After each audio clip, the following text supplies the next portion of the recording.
everyone, and welcome to video number 1 of my Christmas series. So I started off with these sentiments from my Fanciful Christmas stamp set, and I lined them up onto a grid line acrylic block, 2 separate stamps, and I inked them up with Memento Ladybug and Cottage Ivy inks. And I'd lined them up by sight first, just using the grid lines on the block, and then I'm just stamping it onto some copy paper to make sure I've actually got them lined up straight.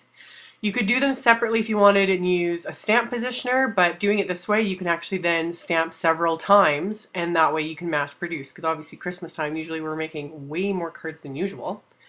So once I made sure they were straight, I inked them up again, inking up each stamp with a different color ink. That's what I like the little dewdrop shape pads for. It's easier to use 2 colors.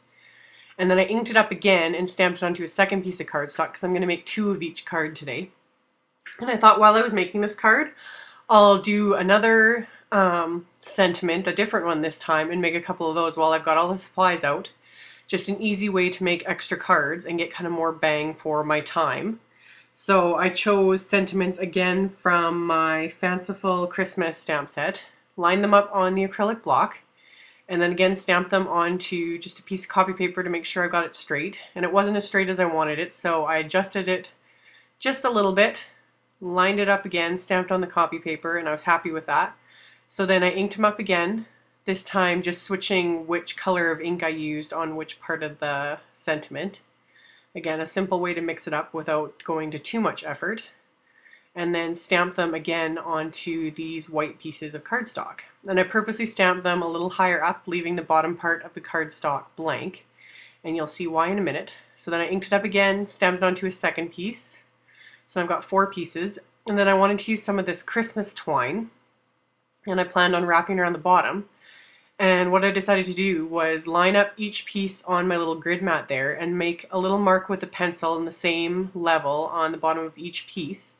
And then I'm just using my little, this is a 1/4 inch circle punch. Any small circle punch would do, but I'm just punching out little half notches, using that pencil mark as a center line. And then I'm wrapping the twine 3 times around the bottom, and those little notches just hold it in place to keep it from slipping off, and it just makes it look a lot neater. So once I've got that, and then I just tie it in a bow, trim off the ends, and I did that to all 4 pieces. And then I'm using the little holly die from my Spellbinders little leaf set, and I die cut it quite a few times from some Stampin' Up! Garden Green cardstock.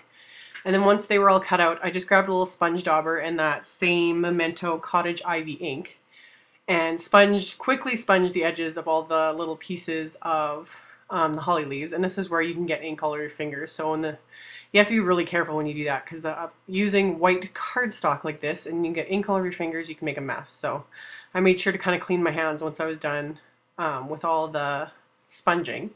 And then for the little holly berries, I just used that same 1/4 inch circle punch and punched out some little red pieces of cardstock.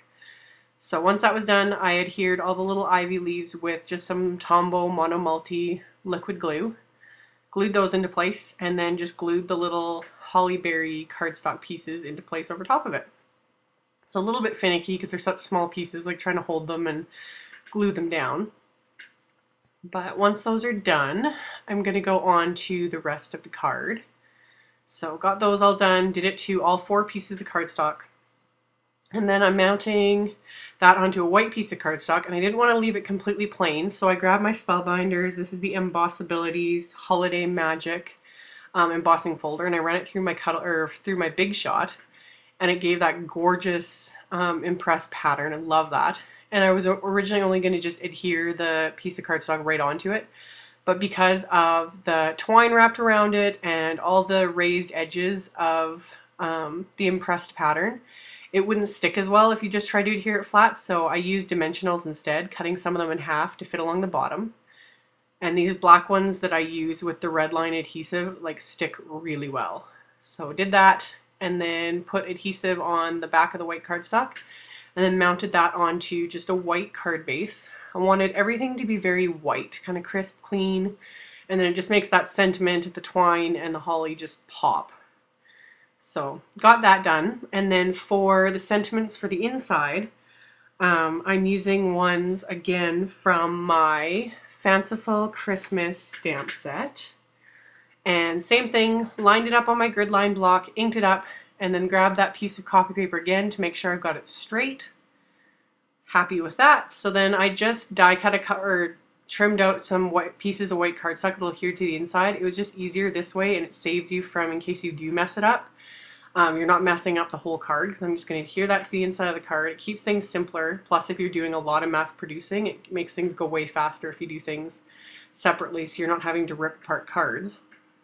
So then I grabbed the other sentiment, again from my Fanciful Christmas set, made sure that was as straight as I wanted it to be, and then stamped that onto another piece, 2 pieces of cardstock, and I'm using the same Memento Cottage Ivy ink, just keeping everything consistent. So once I've got those centered and stamped, I'm just going to adhere them to the inside of each card, and just quickly scroll them on a multi, or I could use my ATG adhesive, whatever works. So centered that and adhered that to the inside of the card, and then to finish it off, just so it wasn't completely white and boring, because you guys know I'm not like that at all. I had die cut extra little holly leaves and then adhered those after I had sponged them. So I adhered the 3 little holly leaves into place, and then I punched out a bunch more of those little red circles and adhered those to the inside of the card, and that finished off the inside. And of course I couldn't leave them completely plain on the outside, so I grabbed my Christmas red stickles and added that to the berries, and that was it. So thank you all so much for watching. I hope you guys are excited for the beginning of this new series. And as always, I will post a link below to my blog post with a link to all the supplies used, and I'll see you all in the next video. Bye!